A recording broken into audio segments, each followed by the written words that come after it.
ఎట్లుందండి ఇప్పుడు పాకిస్తాన్కి ఇండియాకి వార్ జరుగుతుంది. అదే పాకిస్తాన్ ఒక హిందూ దేశం అయితే మీరు వ్యతిరేకించే వాళ్ళ, యుద్ధం జరగాలని కోరుకునే వాళ్ళ? పాకిస్తాన్ అనేది అసలు హిందూ దేశమే కానీ ఏ దేశమైనా కానీ యుద్ధాన్ని ఆపేస్తాను నేను. ఎందుకంటే యుద్ధం కోరుకుంటే యుద్ధంలో చాలామంది వరకు ప్రాణాలను కోల్పోతున్నారు. ఈ ప్రాణ నష్టం ఎవరికి?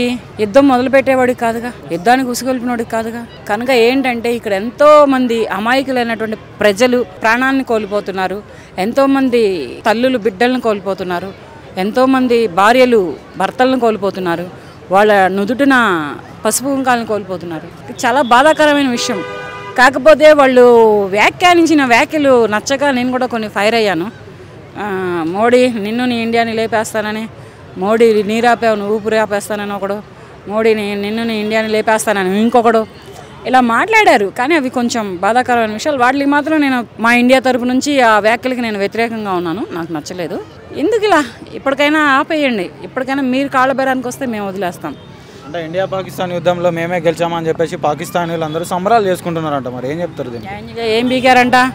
ఏం బీకారంట?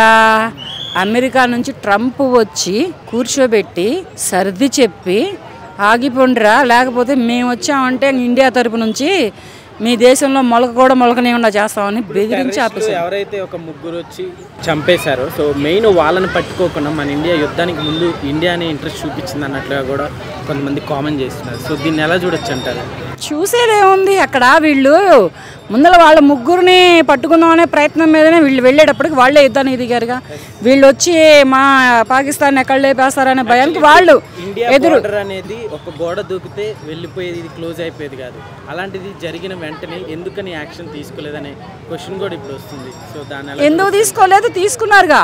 పర్యాటన కోసం సరదాగా చూడటం కోసం కాశ్మీర్ పోయారు మన ఇండియన్ ప్రజలు. పోయినందుకు అక్కడ ప్రాణాలు తీశారు కదా, దానికి వెంటనే తీసుకున్నారు. జరిగిన వెంటనే టూరిస్టులు వెంటనే వెళ్ళిపోరు కదా. వెంటనే వెళ్ళిపోరు. ఎట్లా వెళ్ళిపోతాం? ఇప్పుడు అటాక్ చేసిన టెర్రరిస్ట్ ఎందుకు వెళ్ళరు? వెళ్ళారుగా, మనోళ్ళు వెళ్ళారుగా ఇక్కడ ఇండియా నుంచి. మనోళ్ళు వెళ్ళబట్టి అది యుద్ధం అనుకొని వాళ్ళు యుద్ధానికి దిగారు. మన వాళ్ళు చేస్తుంది దాడి అనుకొని వాళ్ళు ప్రతి దాడికి దిగారు. ఇక్కడ నష్టపోయింది ఎవరు? ఇక్కడ జిల్లాలు లేచిపోయింది ఎక్కడ? పాకిస్తాన్లో లేచిపోయినాయి. ప్రాణాలు లేచిపోయింది ఎక్కడ? పాకిస్తాన్లో.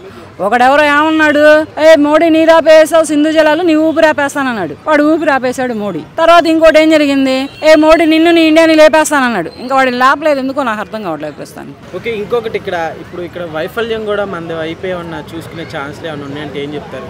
ఇప్పుడు టెర్రరిస్టులు వచ్చి మన ఇండియా అదొక బార్డర్, ఒక ఎంతోమంది ఇండియాలో చాలా ఫేమస్ టూరిజం ఉన్న ప్లేస్ కదా అది. సో అలాంటి ప్లేస్లో ఆర్మీని పెట్టడానికి లేకుండా చేశారు కదా. సో ఇక్కడ మన పాలిటీ ఏమైనా చూసుకోవచ్చు అంటే ఎందుకు చేస్తారు ఆర్మీని పెట్టడానికి లేకుండా? ఇప్పుడు టూరిజం ఇండియాలో ఉన్న టూరిజం ప్లేస్లో అదొక నెంబర్ 1 ప్లేస్. అవును. సో అలాంటప్పుడు అక్కడ సెక్యూరిటీ అనేది పెట్టాలి కదా. ఎందుకు ఇప్పుడు లేదు అక్కడ సెక్యూరిటీ? అందువల్లనే కదా ఇప్పుడు ఆ ఇన్సిడెంట్ జరిగింది. లేకుండానే ఇంతమంది జవాన్లు, ఇంతమంది సోల్జర్స్ ఎలా చనిపోయారు? ఉంది, లేకుండా అయితే లేదు. కాకపోతే ఎప్పుడో ఇక్కడ మన హైదరాబాద్లో జరిగిన బాంబు దాడులే కానీ మక్కా మసీదు, గోకుల్ చాటు, బ్లూమినీ పార్కు, దిల్సుఖ్ నగర్, సాయిబాబా టెంపుల్ వీటిల్లో జరిగినందుకు కూడా వాళ్లే కారకులు. సరే, నాకు చెప్పండి, ఇప్పుడు మీరు పాకిస్తాన్ హిందూ అయితే నీ సపోర్ట్ ఏ దేశానికి ఇస్తారు? నేను పాకిస్తాన్ హిందువు అయితే తప్పు నా దేశంలో ఉంటే నా దేశానికి నేను సపోర్ట్ చేయను, ఎదురు దేశానికే చేస్తాను. నేను పాకిస్తాన్ హిందువులలో కూడా దాడి జరుగుతూ ఉన్నాయి అక్కడ ఉన్న వాళ్ళకు కూడా అని చెప్పేసి కొన్ని వార్తలు అయితే వస్తున్నాయి. తప్పు వాళ్ళది ఉంది కనుకనే వాళ్ళే దాడులు చేసుకుంటున్నారు. మాకు ఈ దాడులొద్దు, మా ప్రాణాలు మాకు ముఖ్యం, మేము కలిసి ఉంటాం, మమ్మల్ని కలపండి, కలిసి బ్రతికేలాగా చేయండి అని చెప్పేసి వాళ్ళు దాడుల గురించి మాట్లాడారు అంతే. ఓకే, రీసెంట్గా ఇప్పుడు మన తెలుగు రాష్ట్రాల్లో మురళీ నాయక్ చనిపోవడం జరిగింది. సో నిజంగా ప్రతి ఒక్కరు ప్రౌడ్గా ఫీల్ అవ్వాల్సిన టైం అది. చాలా బాధాకరమైన విషయము. అది ఏంటంటే ఆ తల్లికి ఆ కొడుకు చాలా శోకాన్ని మిగిల్చాడు. ఆ తండ్రి పవన్ కళ్యాణ్ గారిని పట్టుకొని ఎక్కి ఏడ్చాడు. ఒక్కగానొక్క కొడుకు. ఆ కొడుకు నేను వద్దురా బాబు నువ్వు ఆర్మీకి అని చెప్పినా కానీ వీళ్ళు కావాలని వెళ్ళి వాడు ట్రైనింగ్ అయి వెళ్ళాడు. దాని మీద ఏంటంటే చాలా బాధాకరమైన విషయం. ఆ కొడుకుని ఆ తల్లిదండ్రులకు తెచ్చి ఇవ్వలేం. పవన్ కళ్యాణ్ గారు 25 లక్షలు విరాళాన్ని సమర్పించిన అండ్ ఎంత భూమిని, ఎంత పొలాలని, స్థలాలని ఇచ్చినా కొడుకు లేని లోటుని ఆ తల్లిదండ్రులకి ఎవరూ తీర్చలేం. యుద్ధం ఆగిపోతే బెటర్ అంటారు, ఇంకా కొనసాగితే బెటర్ అంటారు?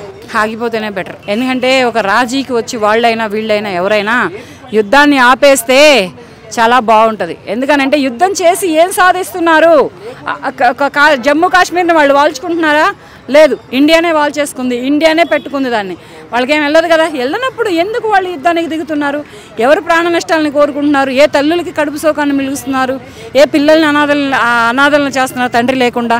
ఏ ఆడపడుచుల్ని భర్తలేని బలిపశువులను చేస్తున్నారో తెలియట్లేదు. కానీ జమ్మూ కాశ్మీర్లోని పిఓకే మనదని చెప్పేసి మన వాళ్ళు అంటూ ఉన్నారు, మరి పిఓకే మాదని చెప్పేసి పాకిస్తాన్ అంటా ఉంది.